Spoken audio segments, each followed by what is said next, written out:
Hello my beginner buddies out there.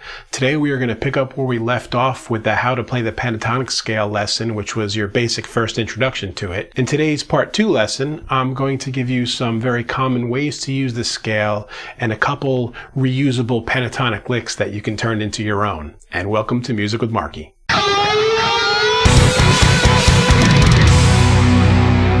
So the first thing I want to talk about is something that I mentioned in that first lesson, and that is about the bends in the scale all being whole note bends. When players use this scale, they tend to bend a lot, and that's part of the expression of it. And if you remember, I was talking about every bend is a whole note, so at the second note of the string on each string, you can bend up a whole note. So it's 2 frets.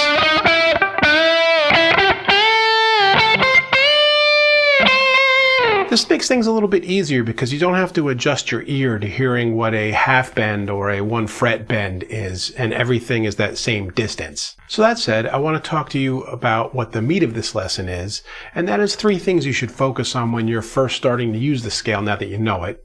And number 1 is to try to be melodic and expressive with this scale no matter what you're doing. It's always about melody and something that someone can hum back being more powerful than anything else, not just playing the notes. The next thing is be rhythmic with this scale. We're going to talk about that, and I'll show you some examples about how you can take it and play something that's thinking a little bit more like a drummer rather than a guitar player to make interesting parts. And the last thing is how you can use this scale to make loops, play kind of flashy things in a loop that sound really good over the background music. When I think about players who use the pentatonic scale in an expressive and melodic way, think about old slow hand Eric Clapton or great blues players like B.B. King, and they're never trying to fly through the scale, they're just making it sing. And one of the things that's real important and why I mentioned about the whole step bends is the licks that do utilize bends. And I'm playing in A minor here, and you can take something like this 1 bend pull off kind of thing that I'm going to show you and use it just about everywhere to make music with it. So we take something like starting on the root note A on the D string, then I play the C 5th fret here, then the D and bend up here.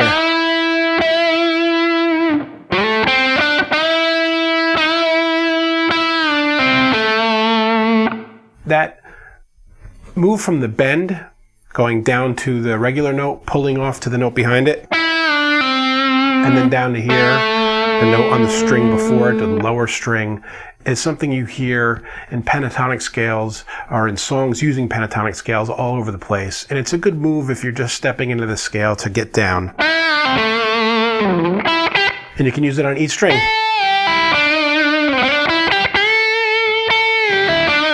You can start with the string bent up before you even play. It's got that funk to it, you know. And you can even do it in a redundant, repeated kind of way.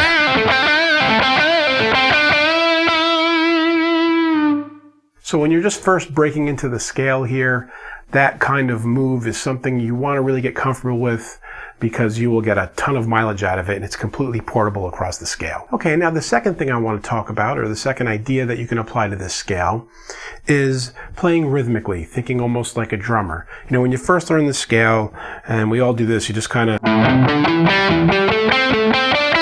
And now you're just playing the notes, you're not doing a lot with it. And I've given you to give you something kind of expressive that you can use in different ways. But what else can we do with the scale here without knowing a ton of different licks?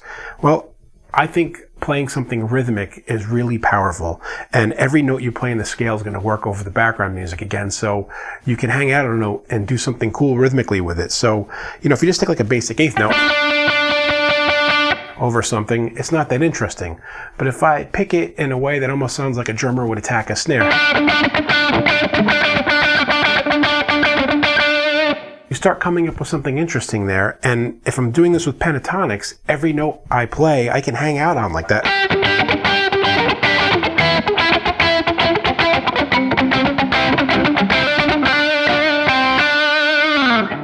Unlike when you're playing a full diatonic scale, if you're trying to hang out, some of the notes are going to sound weird against the chords. It doesn't happen in the pentatonics. And thinking of cool ways to play something rhythmic here is a way that you don't have to go into these advanced, crazy, flashy licks, and you can be playing something that people like when they hear it.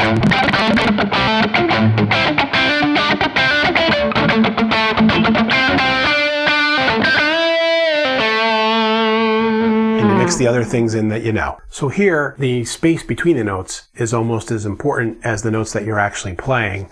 And so that's an important concept to know too. And another thing here, which is kind of a bonus here, I'm going to give you a bonus tip. It's that these rhythmic things work great with 2 notes at a time, or what's called double stops commonly. So I can take, if I was just doing like I can play any 2 notes from the pentatonic scale together and they're going to sound good as well.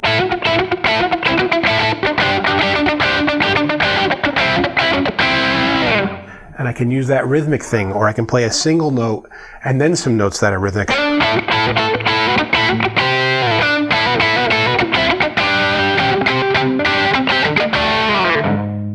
A lot of possibilities there, and mixing 2 notes together with the pentatonic scale can make for a real cool kind of building part that builds tension until the end of a solo if you're looking for something that really has kind of a more energetic exit. And one other really cool thing you can do with these double stops, or thinking about 2 notes at a time in the pentatonic scale, is you can hold one note steady and bend another note. They call them unison bends, but unison implies that you're playing the same note. They're not always the same note. So here, like in A minor again, I have the note G. I'm holding it with my pinky, 8th fret on the B string, and I've got the D note, 7th fret on the G string, and I can just bend the D note while the G note stays in place.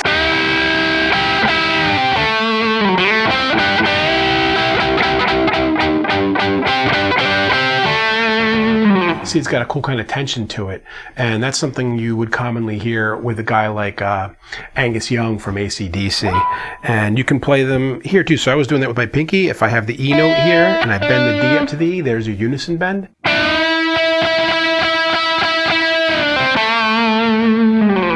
Again, lots of possibilities. So the last thing I want to talk about that you can kind of add to your step 2 pentatonic bag of tricks is playing a looped part over a repeated pattern. And what I mean by that is repeating the same sequence of notes over and over while chords change behind it. It sounds really cool.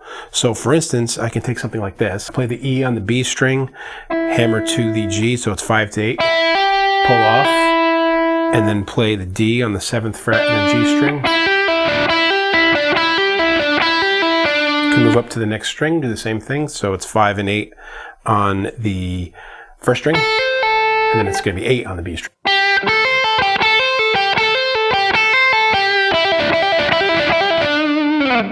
Or I could even do something in a very Jimmy Page kind of style, where I just do the pull off from 8 on the first string to 5 on the first string, and then the 5 on the B string, which is the E note. So notice I kind of muted it and let off there. Loops sound really cool over background chord changes, so let me do something like that so you can see it.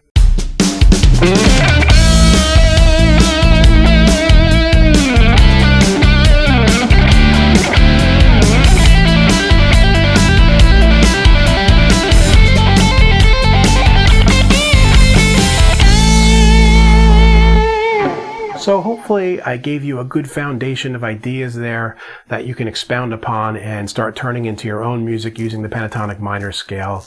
This is a scale that is used, like I said, by just about every classic rock player, and through classic rock songs that you've heard, they lean very heavily on the pentatonic minor scale. The ideas just go for days and days and days. So as always, if this led you to any cool ideas of your own, or you have anything you want to add to the conversation here, please leave it in the comments below and I'll get back to you. And if you're sharing some music, I'll definitely check it out. And until next time, guys, keep making great music. Hey friends, don't forget to subscribe and turn on notifications. It makes the whole world better.